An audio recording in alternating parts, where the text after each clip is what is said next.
Salut tout le monde! Donc, dans cette vidéo, je voulais vous donner quelques idées d'outils que vous pouvez utiliser lorsque vous voulez que vos élèves travaillent en équipe lorsqu'on est en mode virtuel.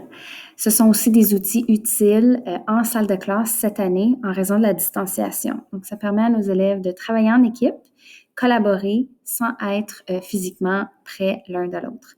Donc, si on est dans une rencontre Google Meet, eh bien, on va diviser nos élèves en sous-groupes selon le nombre d'équipes qu'on veut. Puis, on leur partage le document. Donc, ici, j'ai un document Google Doc qui a été préparé par ma superbe collègue. C'est un exercice où les élèves doivent rédiger des questions d'inférence et ensuite leurs réponses. Donc, vous pouvez voir que le document est divisé en plusieurs questions. Donc, si je donne accès à ce document à tous mes élèves de ma classe. Donc, je le partage avec eux avec droit de modification.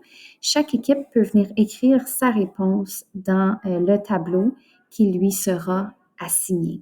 Donc, vraiment, c'est une activité qui est assez simple à gérer. Donc, on crée un document, on le partage en donnant le droit de modification à nos élèves et ils vont écrire dans la section qu'on leur a assignée. Donc, ici, je pourrais faire 6 équipes. Une autre façon de travailler en équipe, c'est en utilisant Jamboard. Donc ici, c'est un autre exercice de rédaction de questions, ici de pensée critique. Jamboard est vraiment là, une série de tableaux blancs.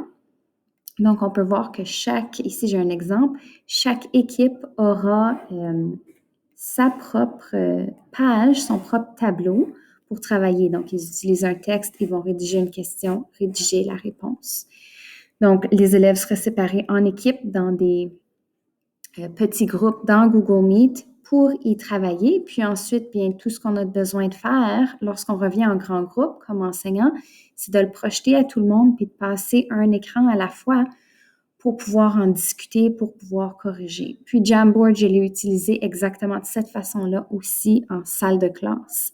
On peut même faire travailler les élèves ensemble, pas dans cette activité-ci, mais dans d'autres activités, on peut leur faire écrire dans un Jamboard sans qu'il y ait à communiquer entre eux et ensuite le projeter à l'écran pour que tout le monde, on puisse en discuter.